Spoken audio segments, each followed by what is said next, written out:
This is practice exercise 11. I'm going to do this one in JavaScript. You're welcome to use any language you would like. We're going to count digits. So we're going to be given some number n, and we want to basically count how many digits there are. So for example, if n was 1567, there are 4 digits. If it was 255, there are 3 digits. So that's the idea here, is basically create a program that does that. So in JavaScript, we'll start off as we want to do. We want to create a project that also has tests. So we're going to turn these examples into tests so that you can solve the problem. So let me go in here. We'll create a new folder. This is count digits. And then I will open this in code. And let me go ahead actually and copy over the MD file so I don't have to have 2 instances open here. So count digits will open in code.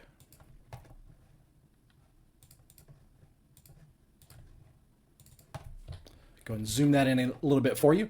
Now that we've got this, we need to initialize the project. So we'll go to the terminal and npm init.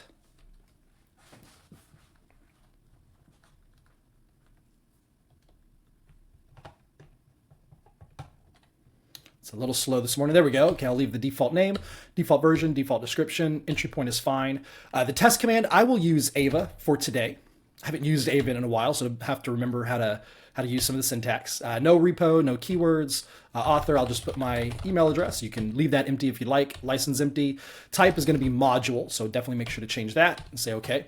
If you missed module, you can go back into package.json, and here on type module, or it'll say common.js, just change that to type module. All right, so that's ready to go. Now we do want to install Ava. So let me go ahead and do that. npm I big D Ava.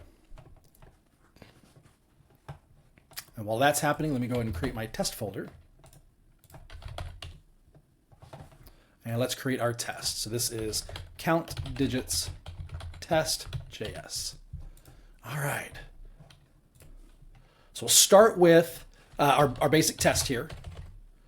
And in Ava, okay, I'm going to have to look this up. I don't recall exactly.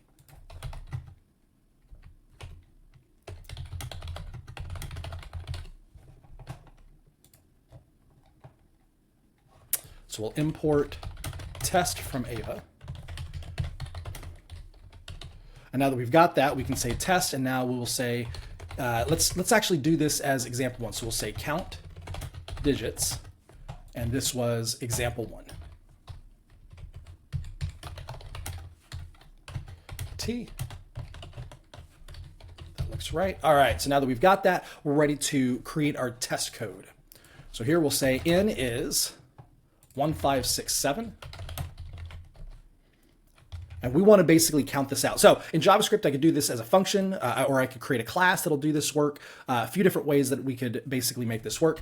In order to make it work for across languages, since JavaScript or Java and C# both have to have a class, I'll do the same thing here. So instead of doing a pure function, we will create an object.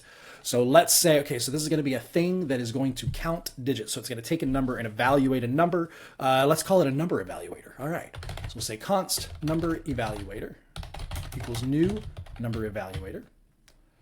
And we want, yeah, that looks good. So result equals number evaluator.count digits in n. And now we will do our assertions. And assertions is, yep, t is result 4. Perfect. Sometimes AI helps us out.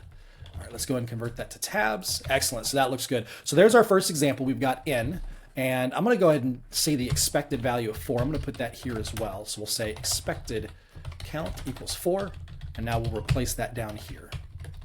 All right, so there's the first test. Let's go ahead and create the example 2 test. So I'll just copy and paste this. This is example 2. The value is going to be 255, and the output is going to be 3. So that's really all I have to do is change those 2 lines. All the rest of the code is going to be the same. Now from here, I want to get to a point where, or I want to help you get to a point where we have an assertion error. So right now, if we run the test, we're going to get a reference error because number evaluator doesn't exist. It doesn't know what that is. So yep, number evaluator is not defined. So let's go ahead and define that now. Let's create our folder, and I'll just call this source. And then in here, we'll create a new file, and this will be the actual digit evaluation. So we'll say this, we'll call this number evaluation.js. And let's go ahead and create our number evaluator class.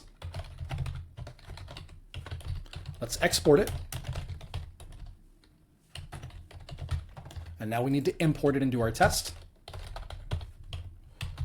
Make sure you got the path right. Back folder source number evaluation.js. That looks good. And it's able to evaluate it. So now it's green.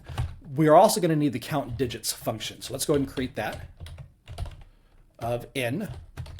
And right now it's going to do nothing. I'm going to leave that for you to do. All right, let's rerun our tests. Excellent. We are getting assertion errors. Undefined is not 3. Undefined is not 4. So you are now set up and ready to go. At this point, you're going to head into your number evaluation.js file, implement count digits to get the test to pass.